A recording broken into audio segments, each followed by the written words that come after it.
কেমন আছো সবাই? আশা করি ভালো আছো। অষ্টম শ্রেণীর বিজ্ঞান ক্লাসে তোমাদের সবাইকে স্বাগতম। আমি মোহাম্মদ মাসুদ আলম জনি। আজ অষ্টম শ্রেণীর একাদশ অধ্যায় অর্থাৎ আলো এর দ্বিতীয় লেকচার। আজকের লেকচারে আমরা সংকট কোণ, পূর্ণ অভ্যন্তরীণ প্রতিফলন এবং অপটিক্যাল ফাইবার এর ব্যাপারে জানবো। তো শুরু করা যাক। সংকট কোণ থেকে পড়া শুরু করি। সংকট কোণটা আসলে কি? আমরা আগের দিন আলোক রশ্মি যখন এক মাধ্যম থেকে অন্য মাধ্যমে যায়, যখন ঘন মাধ্যম থেকে হালকা মাধ্যমে অথবা হালকা মাধ্যম থেকে ঘন মাধ্যমে যায়, তখন কিরূপ আচরণ করে, কিভাবে দিক পরিবর্তন করে, এই বিষয়ে আলোচনা করেছিলাম। আজকে আমরা কথা বলবো দুটি আলোকীয় ঘটনা। একটি হচ্ছে সংকট কোণ আর অপরটি হচ্ছে পূর্ণ অভ্যন্তরীণ প্রতিফলন। ঠিক আছে, তাহলে শুরু করা যাক। সংকট কোণটা কি? সংকট কোণ তোমরা চিত্রে দেখতে পাচ্ছ যে এখানে বিভেদ তল এম ড্যাশ, এ হালকা মাধ্যম, বি ঘন মাধ্যম। এখন আমরা এ কে বায়ু মাধ্যমও বলতে পারি এবং বি কে পানি বলতে পারি। ঠিক আছে, তাহলে আলোক রশ্মি যখন ঘন মাধ্যম থেকে হালকা মাধ্যমের দিকে প্রতিসরিত হচ্ছে, তোমরা প্রথমে দেখতে পাচ্ছ যে প্রথমে আলোক রশ্মি এ ও পথে আসে।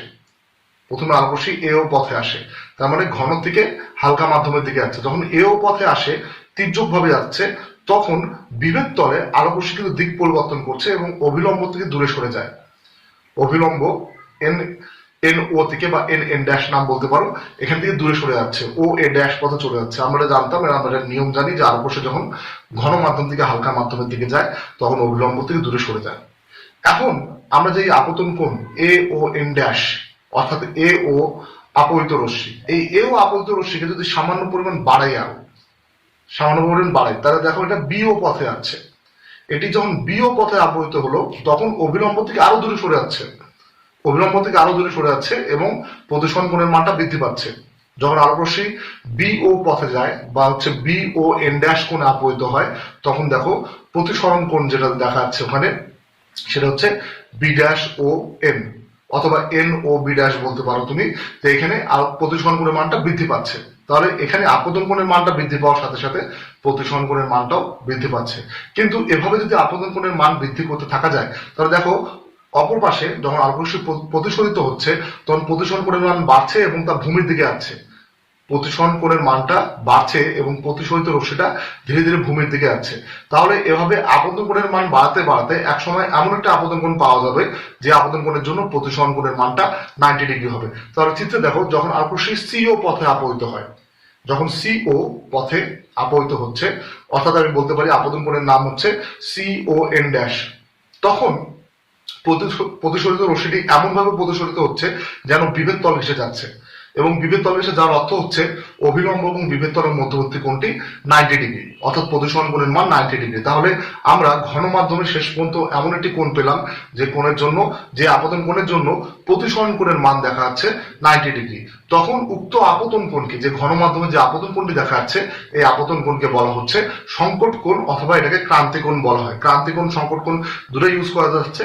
তো যে কোনো একটা প্রশ্ন যেভাবে বলবে সেই হিসেবে অ্যান্সার করবা। তো এখন এতগুলো আমি ব্যাখ্যা দিলাম, এখন এই ব্যাখ্যার পরে আমি এটার এক্সাম্পলটা দিচ্ছি, সংজ্ঞাটা দিচ্ছি যে ক্রান্তি কোণ বা সংকট কোণটা আসলে কি।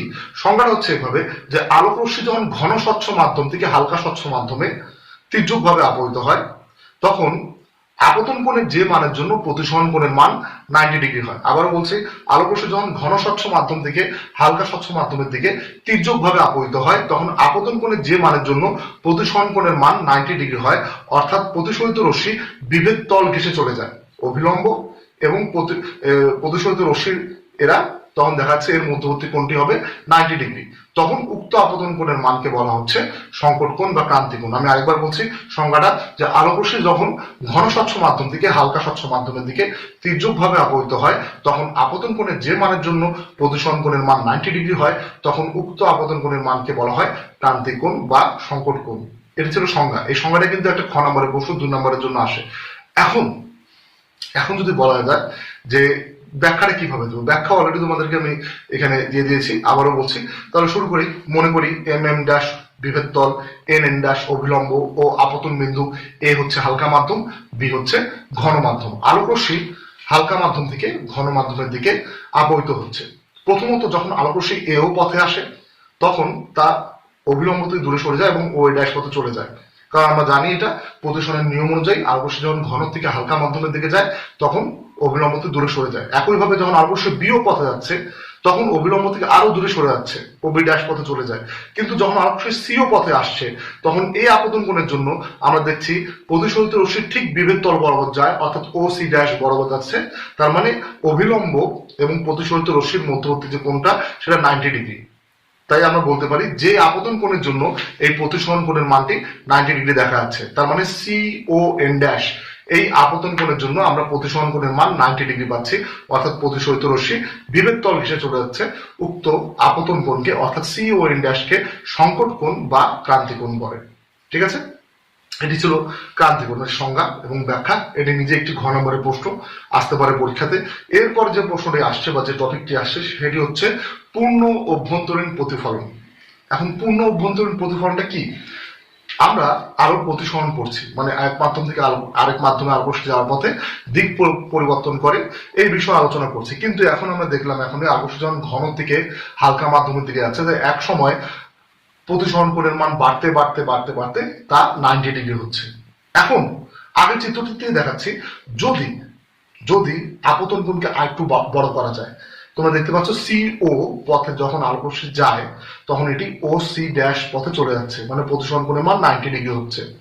কিন্তু যদি আমি আপতন কোণকে আরেকটু বাড়াই, তার মানে ডি ও পথে যাচ্ছে, তখন দেখো ওটা কিন্তু আর ওই মাধ্যমে যাবেও না এবং এমনকি ওই বিভেদ তল ঘেঁষে যাবেও না। তখন তার ঠিক প্রতিফলনের নিয়ম অনুযায়ী আবার একই মাধ্যমে ফিরে আসবে। আবারও বলছি, তখন তার ঠিক প্রতিফলনের নিয়ম অনুযায়ী আবার একই মাধ্যমে ফিরে আসবে। তার মানে আলোক রশ্মি যখন ঘন স্বচ্ছ মাধ্যম থেকে হালকা স্বচ্ছ মাধ্যমের দিকে যাচ্ছে তখন যদি তার সংকট কোণ বা ক্রান্তি কোণের সাথে বড় কোণে আপরিত হয়, আমাদের সংকট কোণটা ছিল সি ও এন ড্যাশ, এবার কোণটা হচ্ছে ডি ও এন ড্যাশ, মানে তার তুলনায় বড়।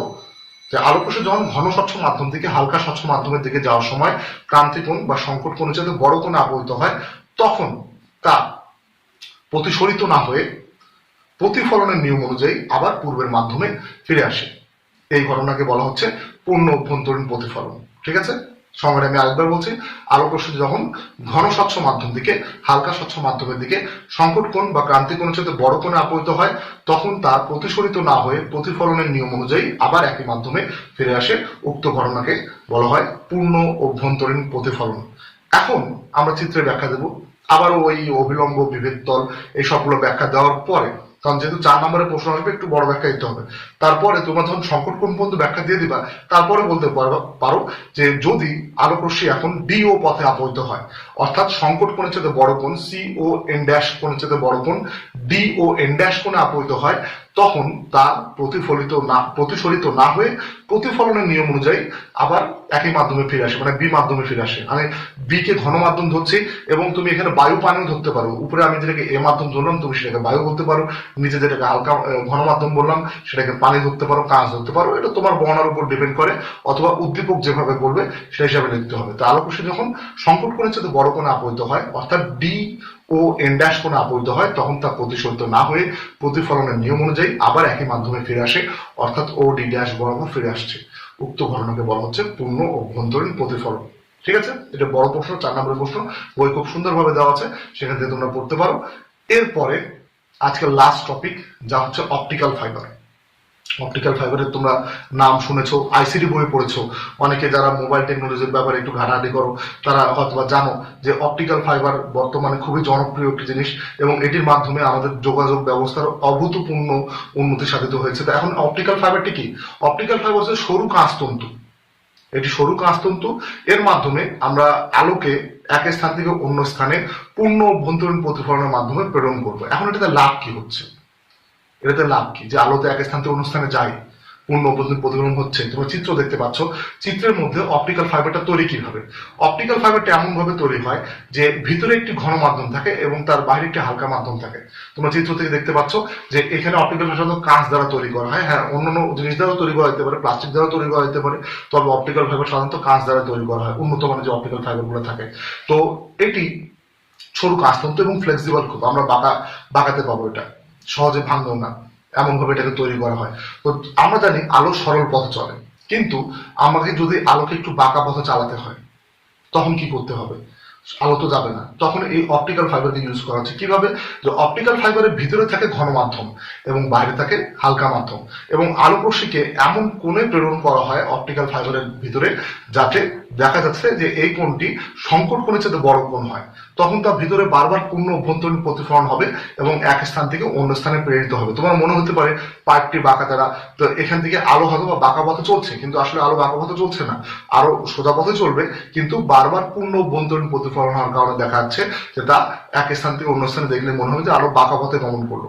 এখন এতে লাভ কি? এটা অনেক বেশি লাভ আছে। যেমন মনে করো যে আজ আমরা মোবাইলে কথা বলছি, আমরা বাংলাদেশ থেকে কল করছে যে কোনো দেশে, মুহূর্তের মধ্যে মোবাইলে কল চলে যাচ্ছে, আগে কিন্তু এমন ছিল না। কারণ বর্তমানে তথ্যকে আলোতে রূপান্তরিত করা যাচ্ছে, লাইট সিগন্যালে পরিণত করা যায়। তাহলে যদি আমি লাইট সিগন্যালকে এক স্থান থেকে অন্য স্থানে প্রেরণ করি, আলোর বেগ তোমরা হয়তো শুনেছো বা জানো, এটা হচ্ছে সেকেন্ডে 30 লক্ষ কিলোমিটার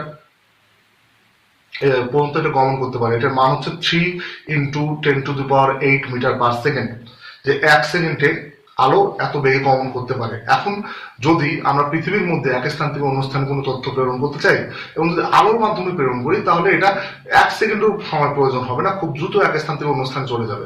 অপটিক্যাল ফাইবার দিয়ে শুধু যে আমরা এই যোগাযোগ ব্যবস্থার উপরে এটাকে ইউজ করি তা না, অপটিক্যাল ফাইবারের সাহায্যে বর্তমানে আমাদের চিকিৎসা ব্যবস্থায় অভূতপূর্ণ উন্নতি দেখা যাচ্ছে। যে দেহের মধ্যে বিভিন্ন স্থানে ক্যামেরা প্রবেশ করতে, রক্তনালীর মধ্যে, পাকস্থলীর মধ্যে, এমন দুরূহ জায়গা যেখানে ডাক্তাররা সহজে দেখতে পারে না স্বচক্ষে, সেই স্থানগুলোতে ক্যামেরা প্রবেশ করা যাচ্ছে অপটিক্যাল ফাইবারের সাহায্যে।